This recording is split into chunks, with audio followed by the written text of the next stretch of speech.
Welcome back to Straight from the Supe, a podcast here at the Poway Unified School District. My name is Ben Churchill, proud superintendent of the Poway Unified School District. I'm here with my co-host, Josue Reyna, Chief Communications and Community Engagement Officer. How are you, sir? Oh, I'm tired, but feeling excited once again for a great episode. How are you? Me too. Very excited about this episode. Yeah. Are you also tired? I am also tired. Okay. Yeah. That kind of just goes without saying. In general, okay. In general, Okay. yeah. Well, we're going to wake up for this episode. We are going to wake up for this episode because it's exciting. We have with us here today our Chief Technology Officer, Mr. Armando Obregon. He is going to talk to us all about our tech plan. But Brand first, new tech plan. Welcome, sir. How are you? I'm doing well, thank you. Okay, thanks for being here. Did you have more of a bio to give? I'm sorry, I just started talking. Yes. Okay. So our guest today is actually a controversial figure amongst the high school student population. Oh, yes, he is. I was there for that. He's been known for voicing his opinions on important issues. So I believe this week he talked about ketchup is a smoothie and hot dogs are a sandwich. Oh, and even more egregious, cereal is a soup. Crazy. So I don't even know if we can trust his tech plan. I take a hard stance on that. Like if you disagree, then Well, you held your own with a group of very talented speech and debate students this week. So thank you for being there, for doing that. But thank you for being here. Josue, I'll let you kick it off. Yeah. So today, brand new tech plan, 2026 to 2029. That's right. And I think our guest, Armando, actually probably has it in his head to like 2039. I'm sure. Knowing Armando. But there's a lot of important things in there, not just for the district. We wanted to have this conversation to talk about what it means for families. As we've looked at the plan and the presentations, so many implications for what's going on in the classroom. That's right. And technology is one of those elements within a classroom that is changing all the time, it feels like, right? Yeah. And our families, what we've heard from our families is that they love what it can do and how it helps to spur innovation, but also there are some concerns around the use and the reliance on technology. So we're going to talk about a lot of those things. But Armando, first to you, when families hear district technology plan, it sounds very technical. So in simple terms, what does this plan actually mean for a student in the classroom? Sure. So the district technology plan, there's a lot of technical information in there, a lot of budgetary information in there. What's really important is that it boils down to having long-term sustainability for our students, making sure that we have devices in every student's hand over a long term, making sure that we are meeting their needs, and that we're able to quickly adapt to technology changes as they arise. We want to make sure that we are well poised to provide equitable access to technology throughout the district. And I think that's probably one of our one of our highest priorities, along with student safety and protecting the district in general. There's a lot there. One of the things that I wanted to ask about in the tech plan as you presented it, there's a focus on cybersecurity, and there's a focus on protecting student data. What in your opinion, are some of the biggest threats that we're facing today in schools, and how is the district working to keep student information safe? School districts have been coming under attack at alarming rates lately. The rate of attack on school districts has risen about 60 to 90% year over year for the last 5 or 6 years. Wow. And it's largely because it's a treasure trove of data. It's often recognized that school districts are struggle with staffing, with resources, and cybersecurity is not always the top priority. So, but it is here. It is. It absolutely is. And yes. We are focusing on that because of how big of a risk it is and how sensitive the data that we have is. The biggest threats really are ransomware, phishing attempts to our faculty and staff, professional development and training, and just understanding what we have and how to use the technology safely. Yeah. And we approach all of these threats from multiple layers. There's no just one thing that you can do to protect the district. You really have to layer in the security in depth. And it starts with training, acknowledgement, understanding for our faculty, staff, and for our students, knowing how to use the technology safely, ethically, and effectively. We have a lot of tools that are in place to protect our networks from the outside and from the inside. And if an attacker were to get past one layer of defense, they've got multiple layers to go against. And we've got monitoring at all of those layers so that we can very quickly react and pivot and identify and isolate any potential threats in our environments. So you talked about being agile and being able to respond quickly. We as we noted earlier, technology does change so rapidly, right? Families sometimes have worries about screens replacing good teaching. How is our district making sure that technology is used to support learning and not to replace great teaching? Good question, Ben. Thank you. It's a great question. My goal is to get Armando to crack. Former Marine, and he's just so poised. I took very copious notes. Good for you. And yet you're not referring to any of them. It's a comprehensive approach. It comes down to tool selection, making sure that the tools that we are selecting and putting in the hands of our faculty, staff, and students are the right tools with guardrails in place to keep them safe and to not overstep the boundaries of replacing good, effective teaching. Professional development. We have an educational technology department that does professional development, professional learning with our teachers across the district to make sure that they know how to effectively implement these tools and that they're using them well and that they align with the human-centered approach that we are taking at the district. And our overall strategy is to make sure that everything we do aligns with the universal design for learning, and to assure that our approach uses tech to augment learning and not replace that teaching. That really is the foundational purpose of it all. So that's not even a question. Like that's not even like a quest. How do we replace teachers and teaching? No, absolutely not. It's how do we support teachers? Absolutely, yeah. A lot of the technology that we're implementing now, and a lot of the innovation that we're implementing now, is designed specifically to augment. It's to individualize learning, to assess students on their performances individually, to tailor their curriculum, their questions, their answers, their experience to their specific needs. But that doesn't replace any of the teaching that needs to occur. Teaching those foundational subjects and the core fundamentals doesn't change, and that we really rely on that heavily to ensure that our students are still getting that great experience in the classroom. Yeah. We take very seriously the idea that students are going to be going into the workforce in the next 5, 10, 20, 30, 40 years. That is increasingly digital, that is increasingly online, and we have an obligation to make sure that they're ready for that. However, that does not mean that we believe every lesson should be technology enhanced.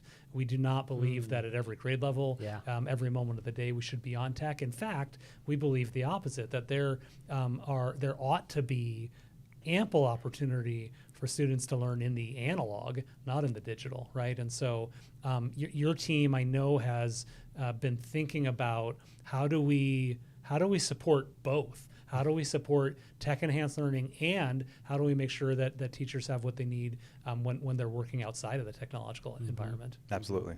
Yeah. We've talked a lot about what a classroom setup might look like in order to facilitate excellent teaching and learning with some technology enhancements. One of our goals, as outlined in the tech plan, is to standardize the tech that's available in a classroom so that all teachers have the access to the same things, that students can know and understand the ecosystem in which they're working. I wonder if, as you're engaging in that conversation, what you're hearing from both your team and from educators in the field.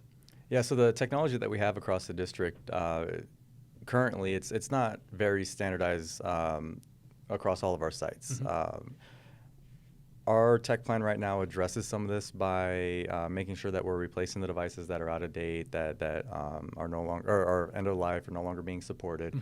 We're also enhancing their capability to be mobile, to be able to move around the classroom and not be tied down to a single location to provide their curriculum and to engage in their students. We're giving them tools so that they can interact with their students, whether it be analog or through technology, and to display and provide their curriculum, connect through interactive smart boards, and just do things in a more enhanced and integrative way. And you know, some of these things we can accomplish through technology, but some of the changes that we're making do in fact enhance that analog. It enables the teachers to get up, move around, and be more present instead of stuck in the back in the corner and at a desk in order to do. There is a really cool graphic in your presentation that kind of shows a classroom setting and how integrated all of the tech is. Integrated, but also very intentional, right? Like it all serves a purpose and it's all thought out. Yeah. A large part of putting together a plan like this and having that long-term view is, like you said, is to make those intentional moves so that we know where we're going and the direction we want to go. Understanding that, you know, technology is going to change and priorities and resources may change, but at least having a path and a direction will give us a means to deviate and hopefully still accomplish those goals that we're setting out to accomplish today.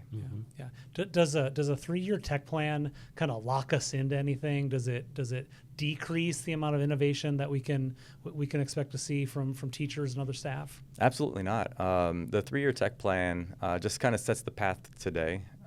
We intend to review the tech plan regularly, publish a reviewed tech plan every year, right around the same time every year, and push the tech plan out a little further. And as technology changes, so will the plan. So the plan as it is today for the next 3 years will likely be very different from what it is next year for the next 3 years. Yeah. And Josue was joking earlier when he said he thinks you probably have this mapped out beyond the 3 years, but I think you probably do, right? I've seen the spreadsheet. Yes, I've seen the spreadsheet too. Never ask a question that you don't know the answer to on this podcast, at least. But so maybe talk a little bit about that. How are we structuring a rollout of devices so that we know that we've got cutting edge, up to date tech available for our students and staff, and then how do we know that we have a plan to support it financially and otherwise? Yeah, a big part of the tech plan is aligned with our district goals of fiscal responsibility. And to achieve that, we projected out our hardware rollout and refresh plan for the next 12 years. And that's 3 full refresh cycles for all of our sites, starting the 26-27 school year. So this summer, we'll do our first rollout. So 12 years of refresh. That's 3 refresh cycles. And it's all school sites. All school sites. Part of that plan. Every school site gets refreshed every 4 years. And then in the new plan. That's a hallmark of the new plan. And some of our students will receive devices every 3 years. So our third graders will get devices from third through 5th grade, and they'll get new devices at 6th. And then from 6th grade, they'll get new devices again in 9th grade, and then they'll carry those devices through their rest of their high school career. But the tech plan accounts for all of that, and it addresses more than just the computers that we're putting in our students' hand. It also addresses the technology at the sites, like the integrated audio enhancement systems, the smart boards, TVs, projectors, screens, everything that really makes a classroom successful in just their day-to-day. It addresses all of that, and it does so in a way that allows us to predict what those budget impacts are going to be to the best of our ability. Understanding that there's a lot of market volatility right now, so we're introducing new offerings this year to help mitigate some of those unforeseen costs over the next couple of years, and hoping to stabilize what that's going to look like for the next 12 years.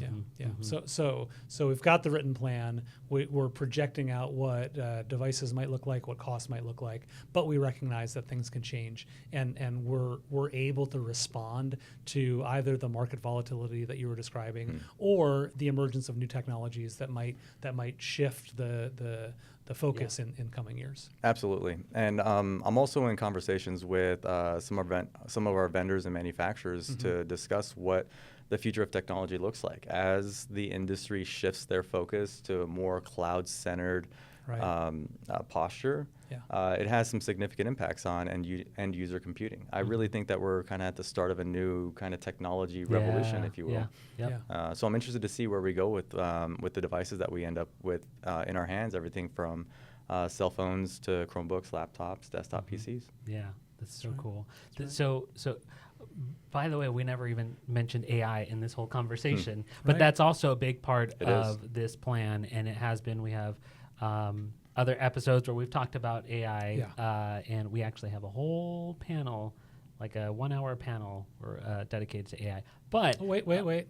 Josue, where would we find information about that outstanding panel that we presented in January? great question. So it's actually available on our website.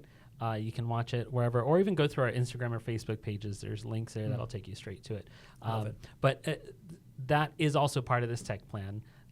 What all is in this tech plan? I mean, you have the tech support services mission and vision and philosophy and guiding principles, but then also the nitty gritty of the rollout plan, the budget, all of those pieces to it. So pretty robust plan with lots of flexibility built in. So pretty excited about it. Maybe just to close us out, I'm interested in your thoughts on how a student's school experience might become better or safer over the next few years as a result of the work that we're doing. We expect that this plan is going to address a lot of technical, operational, and just other gaps that we have found across all of our school sites within the district. Having better technology that is better supported, no longer charging families for accidental damage. That's huge. We are giving these devices to our students as a means for them to access their curriculum. We understand that it's a burden and don't believe that charging families for damage to devices that we expect is going to happen is the best way to handle that kind of scenario. So, we're covering all of our devices with warranties that have accidental damage protection to make sure that we're able to support the students' access to curriculum on a daily basis.